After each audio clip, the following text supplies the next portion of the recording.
ओम तत्सवितुर्वरेण्यं भर्गो देवस्य धीमहि धियो यो नः प्रचोदयात् स्वाहा.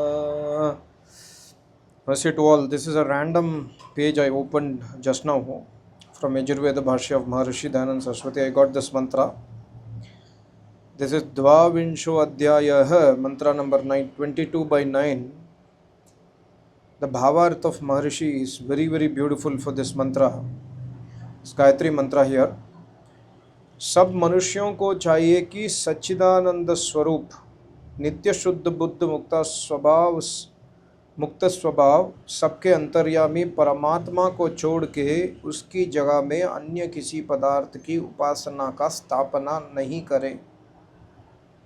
लीविंग दिस परमात्मा हु इज सच्चिदानंद स्वरूप. I am just trying to explain in English for my non Hindi viewers. सच्चिदानंद स्वरूप, सत चेतन आनंद स्वरूप. सच्चिदानंद मीन्स सत्य स्वरूप, चेतन स्वरूप, anand swaroop. Nitya means eternal, shuddh, purest. Buddha again means buddhiman या chetan. Mukt swabhav, one who is ever in mukti, in moksha. And सबके antaryami, one who knows everyone, one who understands everyone's inner bhavana. Leaving this Paramatma who has these qualities, human beings must not do upasana of any other padarth. Padarth means any other, we must not create any other Paramatma in place of this Paramatma, or we must not imagine anything else to continue our upasana in place of this Paramatma who is having these qualities. Kabhi na kare. Because why? Because only this परमात्मा हमारी बुद्धियों को अधर्म के आचरण से छुड़ा के धर्म के आचरण में प्रवृत्त करे. ओनली दिस परमात्मा इज केपेबल टू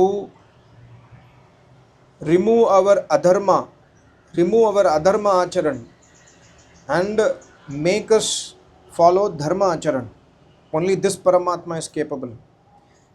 जिससे शुद्ध हुए हम लोग उस परमात्मा को प्राप्त होकर इस लोक और परलोक के सुखों को भोगें इस प्रयोजन के लिए. वाई वी मस्ट डू उपासना ऑफ दिस परमात्मा? Because for the only reason that we by leaving adharma and by adopting dharma we will become शुद्ध, we will become pure, we will come out of अविद्या. देयर बाय हम लोग इस लोक में, इस लोक means in this present janma, in this present birth, as well as in the next coming births, we will be able to attain sukh. Without destroying avidya, there is no sukh, and without doing upasana, we cannot destroy avidya. So we must do upasana of the Paramatma, and in place of this Paramatma, we must not do upasana of any other Paramatma. Means we must not do idol worship, we must not do worship of other man-made gods in the other religions. I don't want to name, but we must not do worship of those self-made gods. We must not do worship of Sri Ram or Sri Krishna or any other person who has taken birth in this universe, because Paramatma is ajanma, he never takes birth. So in place of this Paramatma, let us not do worship of any other vastu as Paramatma. This is the meaning of this mantra. Very, very important Veda mantra, Yajurveda 22 by 9. And in this context, I would like to also answer one question. Let me turn my camera. Just a second, please. Yeah. So the question I got from the YouTube is, you are saying that the Vedas are Ananth, whereas I have been trying to count the number of Veda mantras. I saw that there are around 20,000 odd mantras. So how can 20,000 odd mantras become Ananth? Ananth means unlimited, right? So the questioner is asking that how. I'm not asking you to challenge, but I want to really understand. I'm trying to follow the Vedic dharma. But this question is like coming into my mind for quite some time. How can only 20,000 odd mantras be Ananth? So it's a very, very important point. We must try to understand. My Acharya also always say that Ved itna hi nahi hai, Ved Ananth hai. So Ved Anant hai, the meaning Ved means with Jnane. Jnana is Anant. The knowledge of Paramatma is called as Ved. And knowledge of Paramatma is unlimited. Anant Jnana hai Paramatma ke paas. However, the amount of knowledge Paramatma has given to us as human beings is this Ved mantras. And with this Ved mantras, it is enough. With this Ved mantras, it is enough for us to do materialistic advancement and spiritual advancement, and thereby we can attain Sukh. With these Ved mantras, even my Acharya used to say, even only the everyday Agnihotra mantra is enough for you to attain Paramatma. So with this 20,000 mantras or 20,300 whatever mantras are there, with this mantras we can, हमारे प्रयोजन पूर्ण हो जाएगा. We can attain the purpose of our life. That does not, see, Jivatma is limited vastu. Jivatma is ekdeshi, Paramatma is Anant, Paramatma is Sarvavyapak.